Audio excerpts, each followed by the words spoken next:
berbagai topik menarik dikupas dalam dialog hari ini.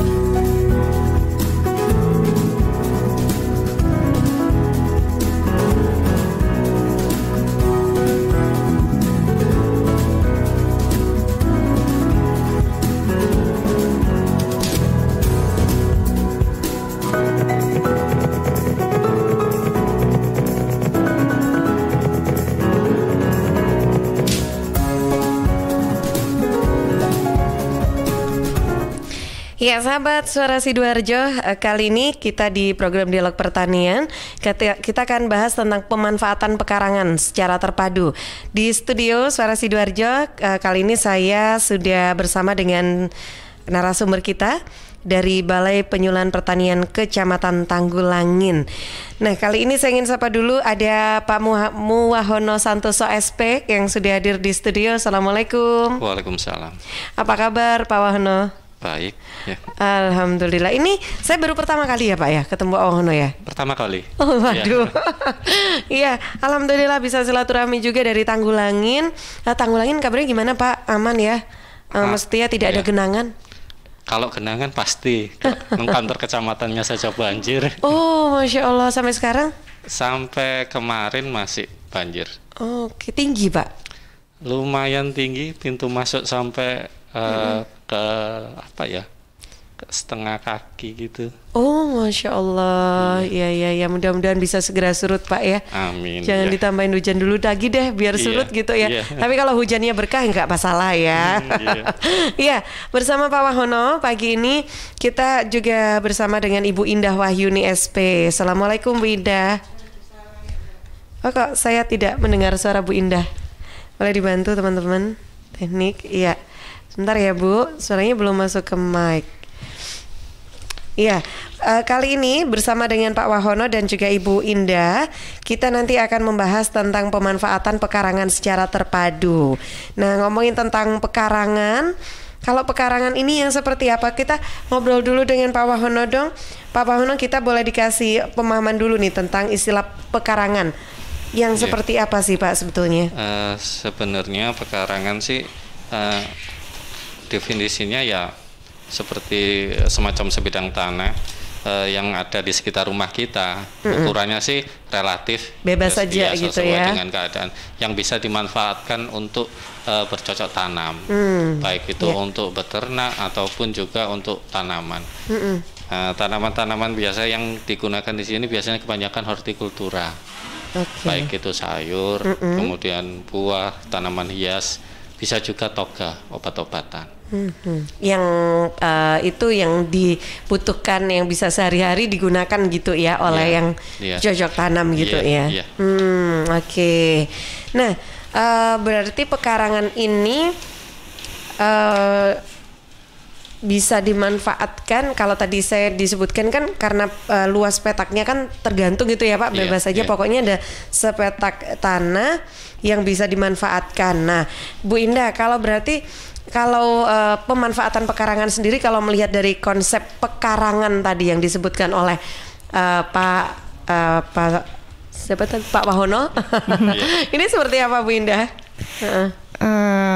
Pemanfaatan pekarangan ini merupakan pemanfaatan yang dikelola melalui pendekatan secara terpadu berbagai jenis tanaman, ternak maupun ikan, sehingga nanti terjadi ketersediaan bahan pangan yang beraneka ragam secara terus-menerus guna memenuhi kebutuhan keluarga. Oke, berarti ini sepetak tanah pekarangan ini adalah yang berada di rumah gitu ya Bu ya? Iya.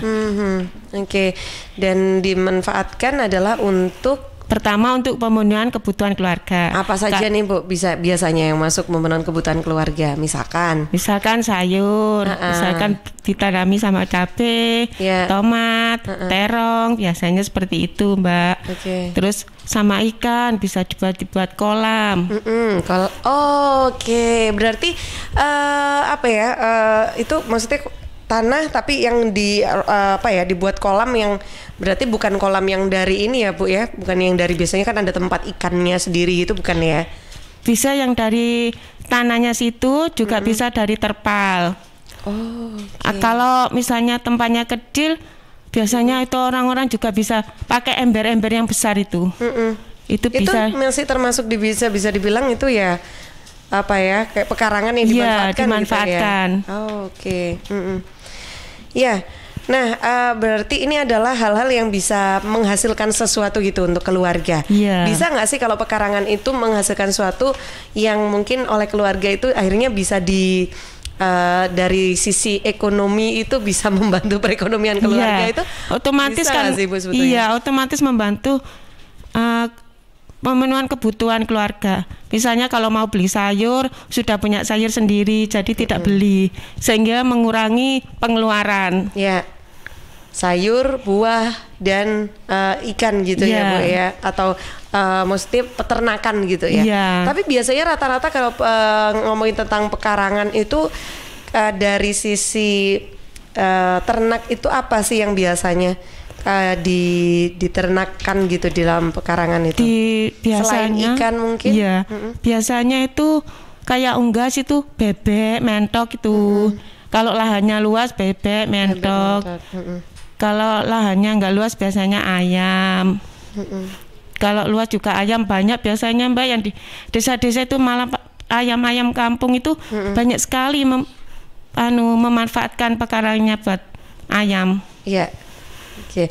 Nah, kalau melihat kondisi sekarang ini kan di Sidoarjo sendiri kan sudah mulai banyak pembangunan perumahan-perumahan begitu kan, sehingga ini kan membuat semakin menipis atau mengecilnya lahan yang bisa digunakan sebagai pekarangan gitu Bu ya. Ini seperti apa Bu Indah? Nah, kalau seperti itu kayak di perumahan-perumahan, saya juga di perumahan itu bisa menggunakan polybag. Jadi tetap bisa melakukan apa ya istilahnya cocok tanam pemanfaatan pekarangan walaupun sekecil apapun ya. Kalau polybag itu berarti kan tidak diletakkan di tanah ya Bu, berarti tanamannya itu ya. Enggak, maksudnya tidak langsung di tanahnya gitu ya. Kan biasanya di perumahan itu lahannya depannya kecil. Biasanya langsung di plester gitu Mbak ya. Jadi langsung pakai polybag itu. Oke, jadi kalau di polybag bisa lah ya untuk memakan untuk apa meskipun tempatnya kecil gitu ya Bu ya lokasinya. Bisa. Nah, sekarang ngobrolin tentang pemanfaatan pekarangan sendiri Pak Wahono. Boleh lebih dijelaskan dulu tentang kalau pengolahan lahannya sendiri yang ada, mungkin kita merasa belum tahu kalau ternyata kita ini masih bisa memanfaatkan lokasi atau tempat di rumah kita ini bisa sebagai pekarangan atau dibuat sebuah lahan begitu, lahan pekarangan sendiri. Nah ini seperti apa kalau menurut Pak Wahono? Iya, kalau pekarangan kan kita lihat kondisi lahan ya. Misalkan itu sempit atau tidak gitu. Misalkan kalau masih ada pekarangan, masih ada tanahnya gitu, masih ada tanah misal untuk ditanami. Yang pertama lihat kondisi tanahnya dulu. Misalkan itu sering tergenang banjir atau enggak atau kering, kondisi tanahnya misalkan keras atau seperti apa. Kemudian baru dilakukan pengolahan lahan tanah itu tersebut. Jadi disurvei dulu gitu ya Pak ya, seperti kadang apa? Kan kalau pekarangan namanya juga di tempat tinggal ya. Kadang ya ada itu isinya itu juga batu-batuan. Nah itu ya harus dibersihkan dulu, kemudian tanahnya dilihat kalau teknisnya itu jenis tanahnya seperti apa. Misalkan tanahnya itu terlalu keras, bisa ditambahkan pupuk kandang, atau mungkin terlalu terlalu lembab, bisa juga ditambahkan pasir agar lebih porus sehingga air juga sama udara juga sirkulasinya lebih baik. Yang pertama memang itu tadi persiapan lahan. Persiapan lahan itu tadi ya melihat jenis tanahnya itu, baru nanti setelah itu bisa digunakan. Misalkan tanahnya itu memang benar-benar nggak bisa untuk ditanami, misalkan tergenang seperti kalau ada banjir gitu, bisa juga gunakan polybag tadi, bisa pakai rak-rak, kemudian polybagnya ditaruh di atas, bisa pakai pot-pot plastik atau ember-ember bekas, semuanya bisa. Nanam itu kan kita bisa lihat kondisi lapangan aja. Jadi secara teknisnya itu banyak yang bisa dimanfaatkan di pekarangan. Nggak harus menggunakan tanah yang ada di pekarangan itu. Bisa juga pakai sistem hidroponik. Ya, macam-macam ya Pak ya pilihannya. Bisa juga vertikultur. Jadi tanamnya ke atas, bukan vertikal ke bawah. Nah, seperti itu. Nah, ini berarti harus mengubah mindset dulu bahwa kalau ngomongin pekarangan itu bukan dulu yang harus ada lahan atau tempat yang istilahnya kayak ada sisa tanah atau mana gitu yang bisa dimanfaatkan gitu. Gitu. Tembok bisa. Itu juga termasuk ya pekarangan gitu ya. Oke. Baik, sebelum dilanjutkan Pak Wahono dan Bu Indah, kita sapa dulu yang sudah bergabung di line telepon Suara Sidoarjo. Selamat pagi. Selamat pagi. Selamat pagi dengan Muhammad. Pak Muhammad, di mana Pak Muhammad? Di Buduran. Buduran, ya silakan Pak. Ya, selamat pagi teman-teman. Oh, temannya sendiri ya? Selamat bukan teman saya. Oh, sahabat ya Pak? Iya sahabat. Karena kita sama-sama menang di pertanian gitu. Oh, Masya Allah. Iya. Gimana Pak? Silakan pertanyaannya Pak Muhammad. Ya. Bicara masalah pemanfaatan lahan pekarangan ya.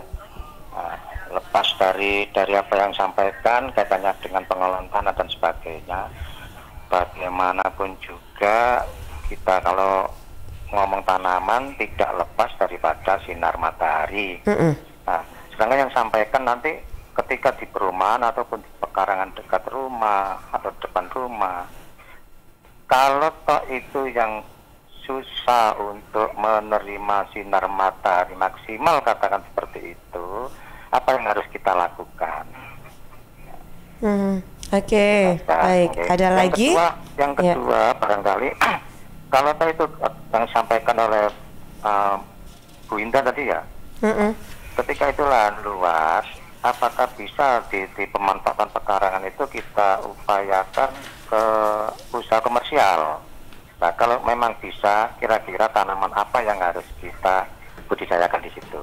Matur nuwun. Matur suwun Pak. Waalaikumsalam warahmatullahi wabarakatuh. Terima kasih.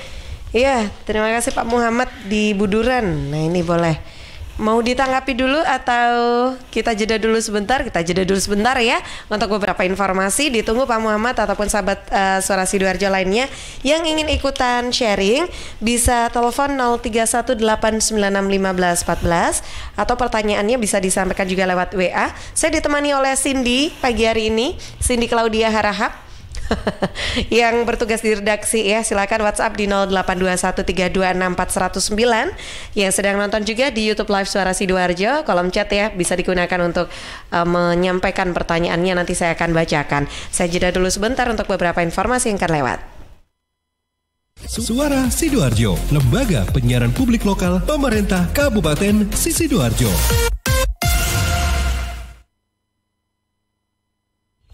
Rokok opo iki lho, kok putihan? Ya rokok kok, ya murah, ya akeh. Rokok ilegal ki. Masa rokok ilegal iki? Yo ki. Lah awakmu kok roh nek iki rokok ilegal? Rokok ilegal iki gak nek pita cukene. Samen paling roe bandrol kuwi lho. Rokoke kudu enek merek karo nama perusahaane sing terdaftar ndek bea cukai. Lokasi pembuatane ndek kene ya gak enek. Terus ndek kene rokok ilegal gak enek gambar karo peringatane teko pemerintah. Berarti rokok ilegal gak resmi no? Aduh ya mesti to Lemul. Rokok ilegal merugikan negara. Mergo ora bayar cukai sing digembangun negara. Walah tutu, sepenting wong-wong gak roh. Loh, gak iso lagi. Makane to Le, tuku sing pasti-pasti ae. Aja ngawur. Laporkan peredaran rokok ilegal ke kantor Bea Cukai terdekat atau hubungi nomor 1.500-225 1.500-225. Iklan layanan masyarakat ini dipersembahkan Bea Cukai Sidoarjo. Ayo, ngewangi Bea Cukai, berantas rokok ilegal. Bea Cukai Sidoarjo, fokus mengawasi, tulus melayani. Wah, habis makan, merokok dulu ah. Ih, asap apa sih nih, ganggu banget. Mas, kesini sebentar bisa? Ya mbak. Asap apa sih nih mas? Dari dapur restoran bukan sih? Oh bukan mbak, itu di meja 13 ada yang merokok. Oh, mas, kalau minta tolong kasih tahu bisa nggak ya mas? Kalau asap rokoknya mengganggu? Ya mbak, bisa, saya kasih tahu sekarang. Makasih ya mas. Mas, maaf mas, Oh ya, ada apa? Maaf Mas, asap rokoknya mengganggu pengunjung restoran yang lain. Oh iya Mas, saya matikan rokoknya sekarang. Maaf ya Mas. Iya, terima kasih Mas. Ingat, jangan merokok di tempat umum. Iklan layanan masyarakat ini dipersembahkan oleh Suara Sidoarjo. Your multi-platform radio. Tisu, masker, hand sanitizer, apalagi ya? Situ mau kerja atau mau camping sih? Kayak mau naik gunung aja. Hello, selama ini kemana aja? Ini yang perlu disiapin buat adaptasi kebiasaan baru alias new normal. Sekarang ini kita kudu dan harus terbiasa dengan kebiasaan hidup sehat, bersih, sesuai protokol kesehatan. Saat ini kita dalam perubahan pola hidup dalam situasi pandemi COVID-19. Jadi kita perlu melaksanakan adaptasi kebiasaan baru atau protokol kesehatan dalam kegiatan sehari-hari. Jangan lupa pakai masker, tetap jaga jarak, sering cuci tangan pakai sabun dengan air mengalir. Sediakan hand sanitizer kemana-mana. Kalau flu, di rumah saja. Nggak perlu bersalaman, say hello saja. Kalau nyampe di rumah, langsung mandi. Gunakan uang elektronik. Kalau naik kendaraan umum, jaga jarak. Balita atau lansia, di rumah saja. Ayo menuju new normal dengan melaksanakan protokol kesehatan dan menerapkan adaptasi kebiasaan baru. Hei, udah jam berapa nih? Kebiasaan telat juga masuk new normal ya? Ada yang kurang satu, uang sakunya belum. Iklan layanan masyarakat ini persembahan Dinas Kesehatan Kabupaten Sidoarjo. Kita semua pasti ingin semuanya balik normal. Bukan cuma sekedar new normal, apalagi balik lagi ke PSBB. Cepat atau tidaknya sangat tergantung pada tiap warga Sidoarjo. Jadi, selalu dan tetap ikuti aturan dan protokol kesehatan. Seperti pesan dari Hudiono, PJ Bupati Sidoarjo. Saya mengharapkan dan menghimbau kepada masyarakat Sidoarjo, saat ini kita sedang fokus untuk antisipasi pencegahan COVID-19. Ingat tetap menjaga protokol kesehatan. Sidoarjo hebat, baik, berkualitas, cepat, dan terginas. Warga Sidoarjo, jangan lupa tetap patuhi protokol kesehatan agar Sidoarjo segera normal dan kita semuanya balik dan bisa beraktivitas dengan tenang, lebih sehat. Pesan ini disampaikan oleh pemerintah Kabupaten Sidoarjo dan Radio Suara Sidoarjo. Sahabat, air adalah 2/3 dari komponen penyusun tubuh kita. Pilihlah air yang bukan hanya untuk melepas dahaga, tapi punya nilai lebih. Untuk sehari-hari, pilihlah air mineral Santri, produksi Kopontren Sidogi di Pasuruan. Air mineral Santri tidak hanya menyehatkan, tapi juga ikut mengembangkan perekonomian umat. Air mineral Santri bisa didapatkan dalam kemasan 120 ml, 240, 330, ada yang 600, juga 1500 ml dan galon.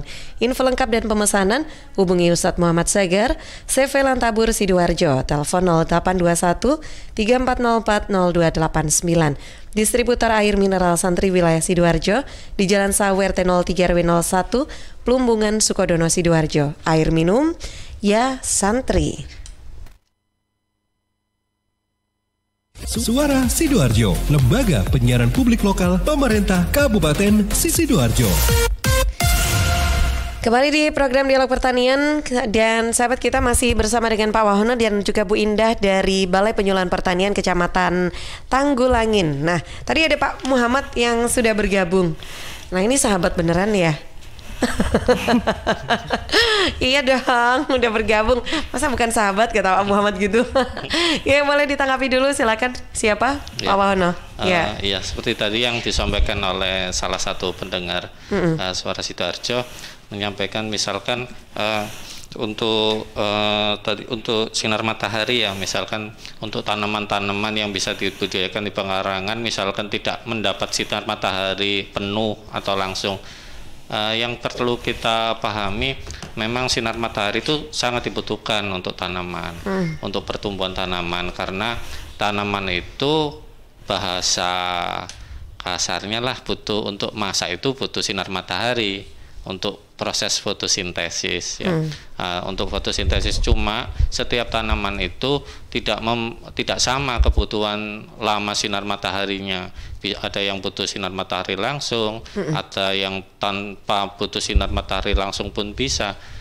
Kalau misalkan yang kita budidayakan itu misalkan sayuran, otomatis kita bisa pilih sayuran jenis-jenis yang bisa, misalkan kita itu butuh sinar matahari langsung banyak, misalkan tempat kita bisa tanam bayam atau kangkung, itu memang butuh intensitas sinar matahari yang panjang sekitar 8 jam sehari. Sedangkan kalau misalkan pekarangan kita itu mendapat sinar matahari langsungnya misalkan hanya pagi atau sebagian saja dari 2 jam misalkan, bisa juga untuk jenis-jenis lain yang butuh sinar mataharinya tidak terlalu panjang, misalkan bisa tanam pakcoy, sawi, seledri, itu bisa ditanam di Sidoarjo juga bisa itu. Ada beberapa jenis dari varietas tanaman sayuran itu yang bisa ditanam di dataran rendah. Misalkan seperti selada hanya butuh 2 jam intensitas sinar mataharinya. Dan itu bukan matahari langsung ya Pak ya? Kalau lebih baik memang bisa untuk sinar matahari langsung. Seperti yang kami jelaskan tadi di awal, pekarangan kan nggak harus melulu ditanami sayur ataupun tanaman hias pun bisa. Tanaman hias itu kan nilai ekonomisnya tinggi, bisa untuk membantu perekonomian keluarga. Misalkan yang ngetren sekarang aglonema, keladi, itu sekarang kan banyak ya Pak butuh, ya. Apalagi ada pandemi begini banyak yang bercocok tanaman hias. Sinar matahari langsung seperti itu, malah harus digunakan paranet untuk mengurangi sinar matahari langsung itu. Oh gitu. Oke. Baik, ini sudah menjawab ya pertanyaan dari Pak Muhammad. Ada yang tambahkan mungkin Bu Indah? Cukup? Sudah cukup dari Pak Muhammad, gimana Pak? Sudah cukup? Ya deh, nanti kalau ingin sharing lagi silakan nanti. Nggak tahu tadi Buduran, dari Buduran. Kalau ke Tanggulangin ya lumayan ya Pak ya. Iya. Nanti boleh main-main ke Tanggulangin. Tadi lahannya kan luas di pekarangannya, bisa dimanfaatkan juga untuk ikan sama ternak. Ikan dan ternak ya, boleh. Bisa gabung ya Bu ya sebetulnya ya untuk ternak dan kalau misalkan ada sayuran, karena saya punya teman pernah membudidayakan lele, terus juga itu ada yang ditaruh di sayur itu ya? Kangkung biasanya. Kangkung ditaruh di kangkung. Di atasnya lele dikasih kangkung, jadi hidroponik. Nah, itu termasuk hidroponik ya Bu ya? Kan pakai itu airnya lele itu. Airnya lele itu ya, oke. Nah, Pak Wahno, tadi kan Pak Wahno menjelaskan kalau sebetulnya memang beberapa wilayah itu meskipun di dalam satu daerah itu kan macam-macam gitu ya kriteria, ada yang tanahnya ini mungkin lembab terus modelnya, ada yang mungkin tanahnya tuh kering atau seperti apa gitu. Nah, cara pengolahan tanahnya nih Pak, kalau melihat dari jenis-jenis tanah gitu itu apakah semuanya melihat kondisi tanahnya untuk pengolahannya atau teknik pengolahan tanahnya itu sama aja kalau mau kita jadikan pekarangan? Misalkan kita punya lahan gitu ya, ada tanahnya, ada tanah. Sebetulnya pengolahan tanah itu kan kita sesuaikan dengan kebutuhan. Misal ini, kalau tanam padi tentu berbeda pengolahan lahannya dengan untuk yang nanam jagung gitu. Makanya itu kita yang kalau untuk pekarangan paling baik mengetahui jenis tanahnya. Rata-rata kalau di Sidoarjo tanahnya aluvial. Apa itu Pak? Itu lempung berpasir.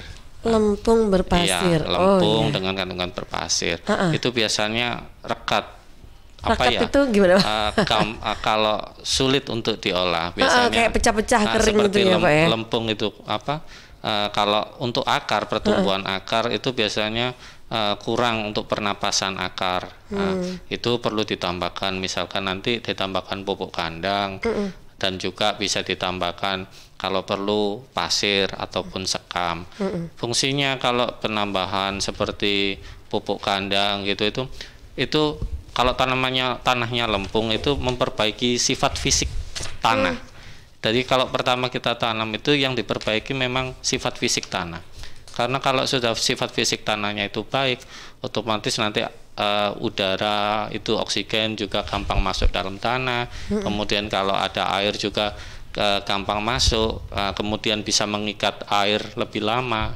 Itu kalau tanahnya bagus. Dan itu bisa dikondisikan, keadaan tanahnya yang seperti apa itu bisa dikondisikan dengan penambahan perlakuan manusia seperti tadi. Nah, jadi yang pertama dilihat kondisi tanahnya dulu. Oke. Karena memang kalau saya dulu saya tinggal di Sukodono itu tanahnya memang kering sekali gitu ya. Oh, iya. Mau nanam apapun kayaknya susah, nggak tumbuh. Tapi begitu pindah di Buduran, nah ini dia. Tanahnya itu sepertinya lebih apa ya, kayak lebih lembab, lebih basah, lebih gembur gitu ya dibandingkan desa di Sukodono. Iya. Itu kalau memang kondisi lahan masih ada, bisa diberi perlakuan lah, disesuaikan dengan kondisi tanahnya, juga diberi aerasi seperti drainase juga, misalkan untuk agar air gampang dibuang juga. Hal-hal yang seperti itu dilakukan dengan menyesuaikan dengan kondisi lapangan saja. Jadi kalau yang nggak punya lahan pun bisa bercocok tanam di sekitar rumah di pekarangan. Misalkan kalau perumahan ukuran 36 gitu, bisa juga tanam-tanam gitu. Tentunya ibu-ibu sangat pandai sekali biasa tanam-tanam. Kalau saya nggak pandai Pak, justru suami saya yang suka tanam-tanaman. Oke, baik, silakan yang ingin bergabung dengan perbincangan kita pagi hari ini. Anda bisa telepon 0318961514, WA 0821326409. Saya ke redaksi dulu. Cindy, ada yang sudah bergabung di WhatsApp? Ya, baik, terima kasih Tika. Ini sudah ada yang bergabung di WhatsApp redaksi dari dari Bapak Budi. Bagaimana cara pemanfaatan lahan pekarangan dengan sistem budidaya ramah lingkungan? Ramah lingkungan. Pak Budi di mana? Pak Budi di Wage. Oh, di Wage. Oh ya, tetangga mas saya dulu maksudnya. Oke. Silakan Pak, boleh ditanggapi dulu Pak. Kalau meninjau dari konsep ramah lingkungan gitu, sebenarnya sih itu sudah, kalau skala kecil pekarangan itu gampang dilakukan. Seperti tanaman kan itu kombinasi ya, tumbuh tanaman itu ada faktor tanaman tersebut, lingkungan, dan juga perlakuan dari kita yang mengelola tanaman itu. Misalkan itu kita inginnya ramah lingkungan. Maksudnya ramah lingkungan ini seperti apa sih? Misalkan tidak menggunakan bahan kimia.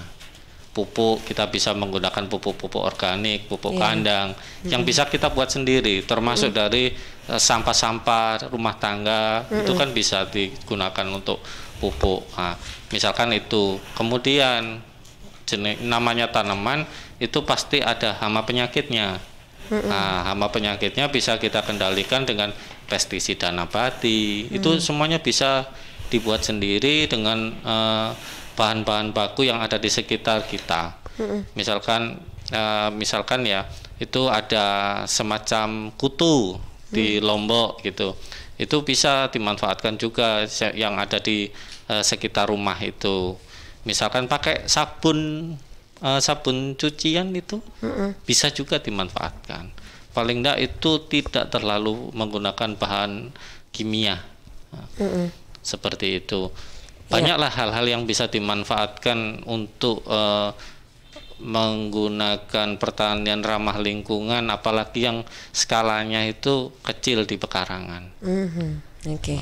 Nah, Pak, ini kan tadi kalau kembali ke tema kita atau diskusi kita pagi ini adalah pemanfaatan pekarangan secara terpadu.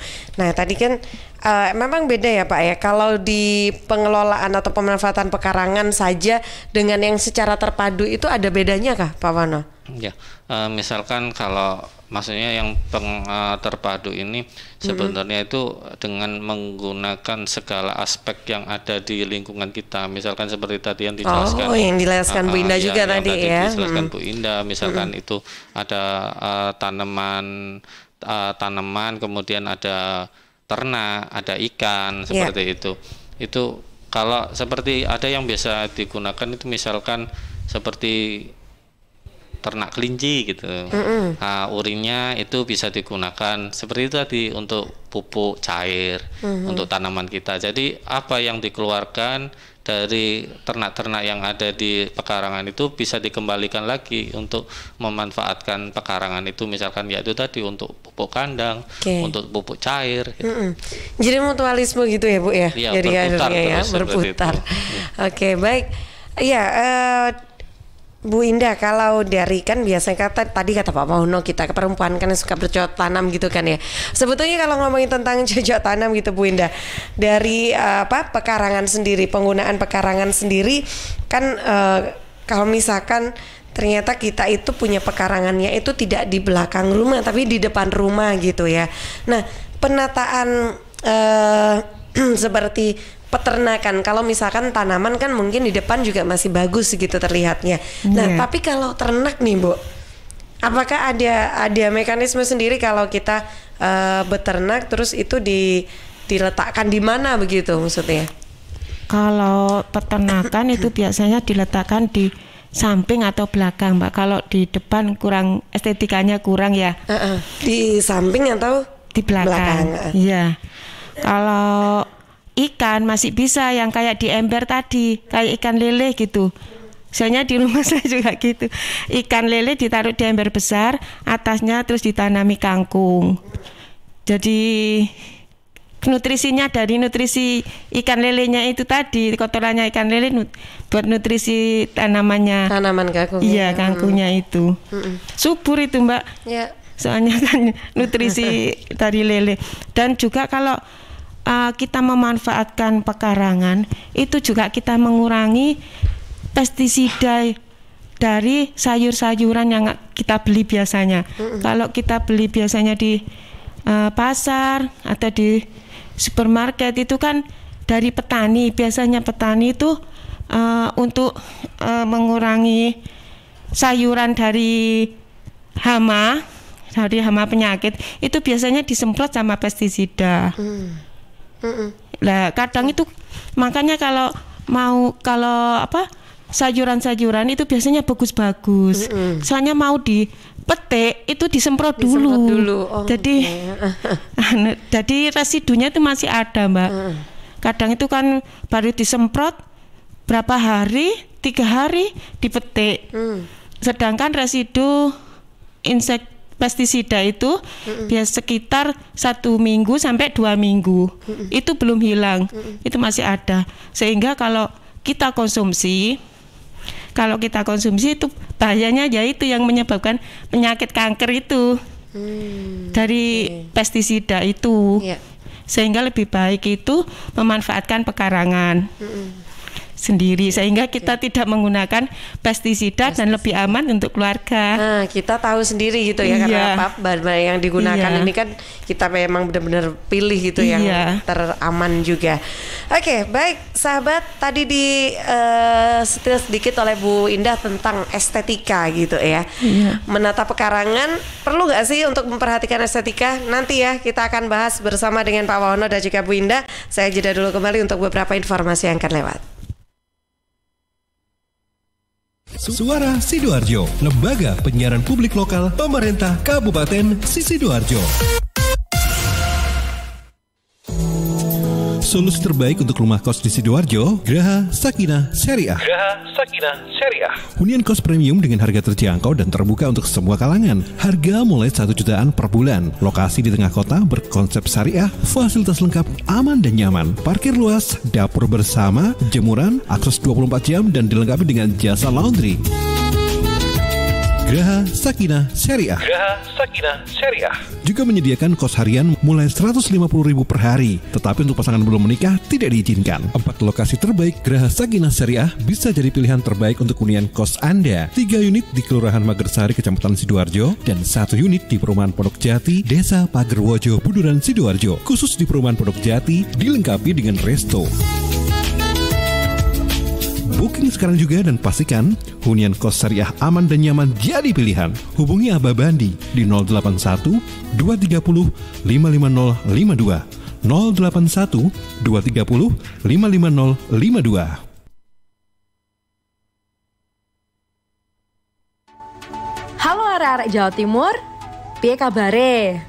Muga-muga kabeh apik ya. Saya Via Valen mau mengajak kita semua untuk tetap jaga kesehatan di tengah pandemi. Yuk ikut gerakan pakai masker dan tetap ikuti anjuran pemerintah.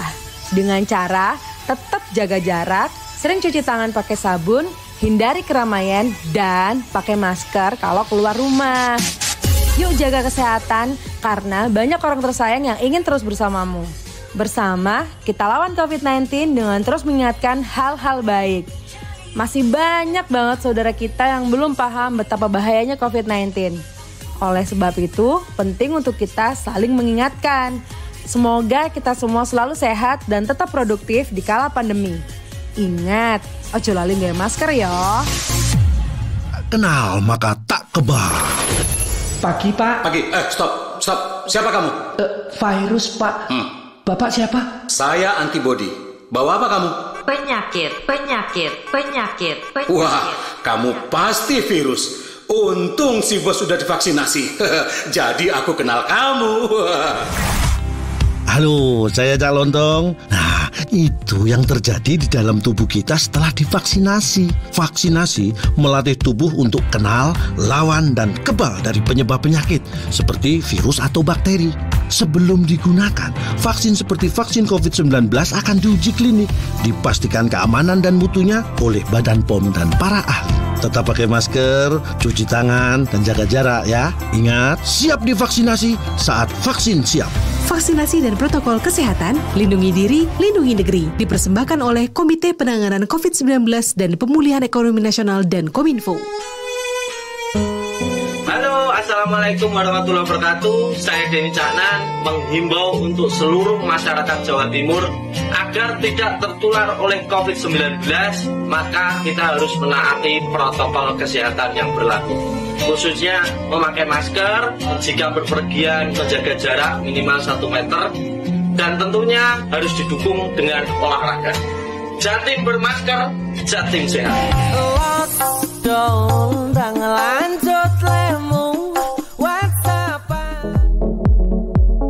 Assalamualaikum warahmatullahi wabarakatuh. Saya Khofifah Indar Parawansa, Gubernur Jawa Timur.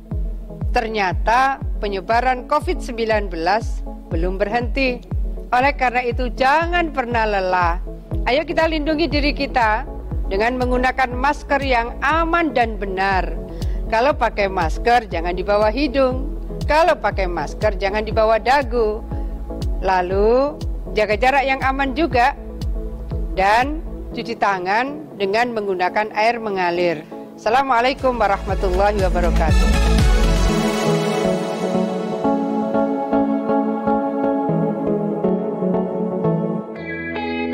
Saya warga Jatim, Piu dari Padi Ribon, memakai masker.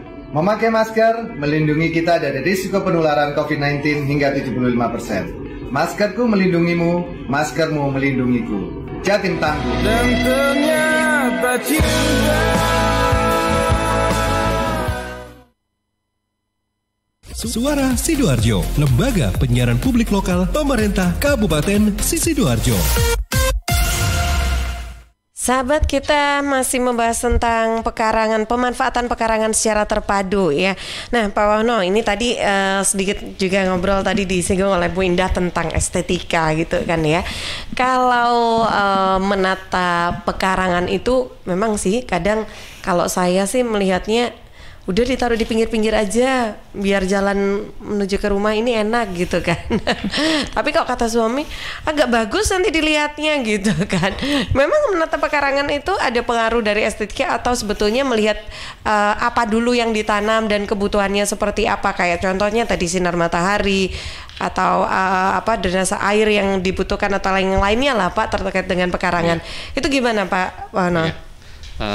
Pada prinsipnya kan pekarangan itu bukan kebun ya, beda ya, bukan sawah.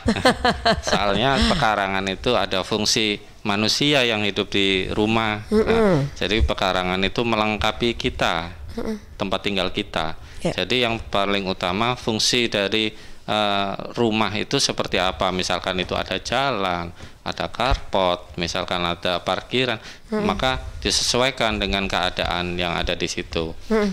Cuma untuk lebih baiknya yang pasti itu memudahkan aktivitas manusianya yang ada di rumah itu. Kemudian untuk peletakannya, misalkan untuk estetikanya memang bisa untuk tanaman hias atau tanaman yang kecil-kecil ada di depan. Seperti sebagai seperti barrier gitu ya, yang untuk dilihat gitu. Kemudian misalkan kita juga suka tanaman buah misalkan gitu, bisa ditaruh yang agak belakang seperti itu. Fungsinya juga misalkan namanya juga itu pekarangan, mungkin itu bisa dikombinasikan seperti taman lah ya, taman hidup misalnya, ada toga kan di situ kan bisa ditanam seperti itu. Bisa juga kalau ada tanaman buah yang besar, misalnya kalau sekarang orang suka tanam kelengkeng misalnya, nah itu bisa jadi seperti point of interest gitu ya. Itu berarti tujuan mata memandang di pekarangan itu ada tanaman buah itu. Yang lainnya itu bisa sebagai untuk sebagai pelengkap lah. Ya seperti itu dikombinasikan oleh pemilik rumah sendiri, baiknya seperti apa gitu. Ya. Jadi misalkan bisa juga yang seperti tadi itu mempertimbangkan sinar cahaya, sinar matahari, di mana meletakkannya, yang di mana misalkan itu pojokan, misalkan ada sinar mataharinya lebih banyak, bisa ditanami tanaman yang butuh sinar matahari banyak. Yang misalkan itu tertutup teras, bisa dikasih tanaman yang enggak membutuhkan sinar matahari banyak. Nah, itu bisa kita sesuaikan sendiri. Oke. Baik, Pak, ini kita sapa dulu yang sudah bergabung di WhatsApp ya. Saya ke Mbak Lia Sofia. Dari tanaman yang ada, kalau saya lihat di beberapa perumahan itu kan lahannya itu memang tidak terlalu besar, tapi justru ditanamin untuk tanaman yang besar seperti mangga, buah mangga begitu. Nah itu kan kalau dari sisi pohonnya itu kan besar Pak, dan rumah itu kan juga pekarangannya sempit gitu loh, kecil. Tapi kenapa ya di setiap perumahan itu yang justru ditemui banyak sekali tanaman mangga, ditanami mangga begitu? Iya. Kalau misalkan seperti itu kan, kalau tanaman mangga itu bisa disebut pohon ya, karena memang ukurannya besar. Kalau memang itu ditanam untuk pekarangan, kalau untuk perumahan misalkan, boleh saja, tapi paling enggak kita harus merawat ukurannya misalkan. Nah, ukurannya jangan terlalu besar, misalkan nanti kena angin gampang roboh. Kemudian cabang-cabangnya itu yang harus dipangkas lah, dipruning, dipangkas, disesuaikan dengan keadaan yang ada di situ. Misalkan masih tetap ingin tanam tanaman tahunan seperti itu, seperti buah-buahan itu. Istilahnya tanaman tahunan ya Pak ya? Iya, harus dirawat bentuknya itu. Kan di perumahan juga ada kabel-kabel listrik, telepon lah gitu, itu ya itu yang harus disesuaikan dengan tanaman itu. Tinggal yang merawat saja kok, bisa juga. Karena tanaman pohon seperti itu untuk pekarangan itu fungsinya juga paling penting mungkin kan itu sumber oksigen buat kita. Kita nafas kan butuh oksigen juga, dan itu kan pohon-pohon itu kan fungsinya sangat bagus untuk itu. Kemudian satu lagi misalkan untuk naungan kan, untuk membuat suasana gitu lebih sejuk juga. Cuma kalau terlalu rindang, terlalu banyak juga memang biasanya ya agak mengganggu. Ya itu yang fungsinya kita yang tinggal di situ untuk merawatnya. Nah ini dia ya, jadi jangan asal nanam aja ya, tetap harus dirawat gitu ya Bu ya. Oke, saya ke redaksi dulu. Cindy, ada yang gabung lagi? Ya baik, terima kasih Tika. Ini sudah ada yang masuk lagi dari WhatsApp redaksi. Ada Ibu Lia di Candi. Apakah di perkarangan rumah bisa dibangun sistem pertanian terpadu untuk mendukung ketahanan pangan berkelanjutan dan berwawasan lingkungan? Nah, ini tadi yang kita bahas. Terima kasih Ibu Lia. Memang ini yang sepertinya kita bahas sejak tadi gitu ya, Bu ya. Tapi boleh mungkin sekali lagi boleh ditanggapi dulu Pak Wono atau Bu Indah. Silakan. Siapa nih, Pak Wono? Ya.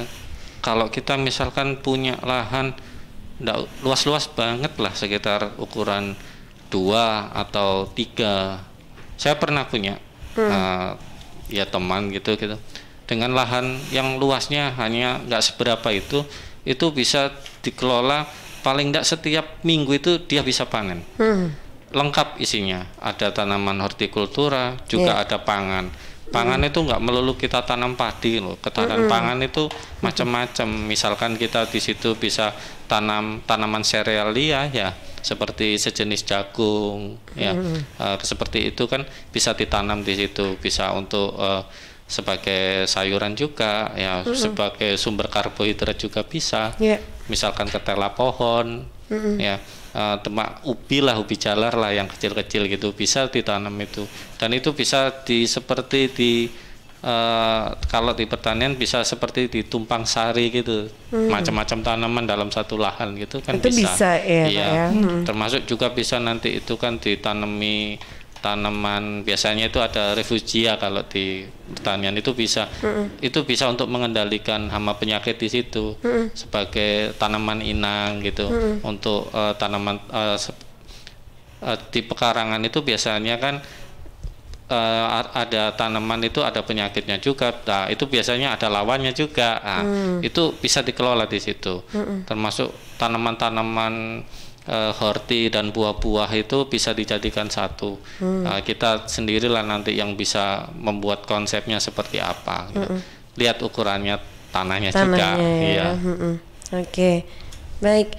Ya, saya juga ingin sapa dulu Mbak Desi. Terima kasih Mbak Desi sudah bergabung di Facebook Suara Sidoarjo. Oke, saya ke ini oke gitu ya Mas Effendi yang ada di Facebook. Pertanyaannya apa ya Mas ini kok tiba-tiba oke gitu ya. Makasih yang sudah bergabung juga di Facebook. Nah terakhir ini kita ngomongin tentang tema kita karena waktunya ternyata sudah di penghujung kebersamaan. Dari pemanfaatan pekarangan secara terpadu berarti secara ringkas begitu Pak, dari awal persiapan sampai dengan pemilihan apa yang akan dilakukan penanaman dan pemeliharaannya seperti apa, mungkin dari Bu Indah dulu deh Bu Indah. Tadi sudah dijelaskan juga masalah pemeliharaannya.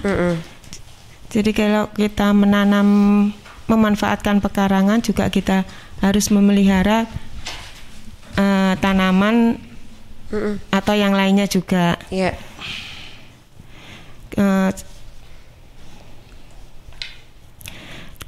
Kemudian itu setelah itu kita memelihara, kemudian kita juga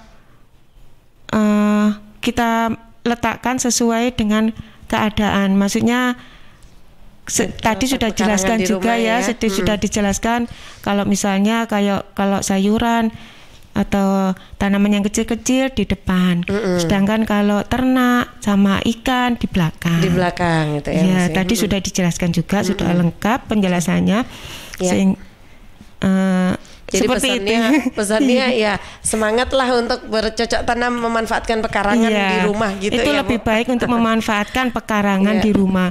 Soalnya kalau kita memanfaatkan, kalau beli itu buat kesehatan juga kurang mendukung. Memangnya baik itu sayuran buat kesehatan, tapi kalau mengandung pestisida otomatis juga kebaikannya kurang gitu loh. Jadi kita lebih baik memanfaatkan pekarangan sendiri, kita menanam sendiri, kita manfaatkan sendiri buat keluarga kita, biar keluarga kita lebih sehat.